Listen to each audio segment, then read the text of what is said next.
നമ്മുടെ നാട്ടിൽ സാധാരണ കണ്ടുവരുന്നതാണ് നമ്മുടെ അസ്ഥിബല ശോഷണം അഥവാ ഓസ്റ്റിയോപൊറോസിസ്. അത് നട്ടലിനെ ബാധിക്കുമ്പോൾ നട്ടലിൻ്റെ കണ്ണികൾക്ക് സ്വാഭാവികമായിട്ടുള്ള ബലം കുറയുകയും അതുകൊണ്ട് ഫ്രാക്ചേഴ്സ് വരാം. അതുകൊണ്ട് ചില സ്ത്രീകൾ പറയും എനിക്കിപ്പോൾ പണ്ടത്തെ പൊക്കം ഇല്ല, പൊക്കം കുറയുന്ന പോലെ. കാരണം ഒരുപാട് കണ്ണികളുടെ കംപ്രഷൻ വന്നിട്ട് അതിൻ്റെ ഹൈറ്റ് മൊത്തത്തിൽ കുറയും. ഇപ്പോൾ ഒരു 160 സെൻറ്റിമീറ്റർ ഉള്ള ഒരാൾക്ക് പെട്ടെന്ന് അത് 158 155 ആയി തോന്നാം. പിന്നെ ചെറിയൊരു കൂന് പോലെ വരാൻ സാധ്യതയുണ്ട്.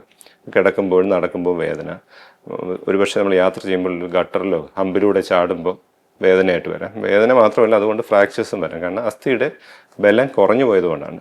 പ്രധാനമായും ആർത്തവ വിരാമത്തിന് ശേഷം അസ്ഥിക്ക് ബലം കുറയുന്നതാണ്. ഹോർമോണൽ സപ്പോർട്ട് കുറയുന്നതനുസരിച്ച് സ്ത്രീകളിൽ ആർത്തവ വിരാമത്തിന് ശേഷം അസ്ഥിയുടെ ബലം കുറഞ്ഞു വരുന്നതായിട്ടാണ് കണ്ടുവരുന്നത്. അപ്പം നമുക്ക് കൗമാര പ്രായത്തിൽ അല്ലെങ്കിൽ യൗവനത്തിൽ എത്രത്തോളം അസ്ഥികൾക്ക് ബലം ഉണ്ടോ അതിന് അപേക്ഷിച്ചായിരിക്കും പിന്നെ കുറയുന്നത്. അപ്പോൾ നമുക്കൊരു നല്ല ചെറുപ്പത്തിലെ പെൺകുട്ടികൾക്ക് നല്ല ആഹാരം കൊടുത്ത് അവരുടെ കാൽഷ്യം ബിൽഡപ്പ് ചെയ്താൽ അവർക്ക് ഭാവിയിൽ ആർത്തവ വിരാമത്തിന് ശേഷം ഓസ്റ്റിയോപൊറോസിസ് വരുന്നതിനുള്ള സാധ്യത കുറയ്ക്കാൻ നമുക്ക് പറ്റും. അപ്പോൾ പിന്നെ ഇതിന് തന്നെ നമുക്ക് പല ചികിത്സ ഇപ്പോൾ നിലവിലുണ്ട്. എന്നാലും ബേസിക്കലി നമ്മുടെ കുട്ടികൾക്കും കൗമാരപ്രായത്തിലുള്ള പെൺകുട്ടികൾക്ക് നല്ല ആഹാരം കൊടുത്ത് അവരുടെ കാൽഷ്യം കണ്ടന്റ് ബോണിൽ നിലനിർത്തിയാൽ ഭാവിയിൽ അവർക്ക് നല്ലതായിരിക്കും.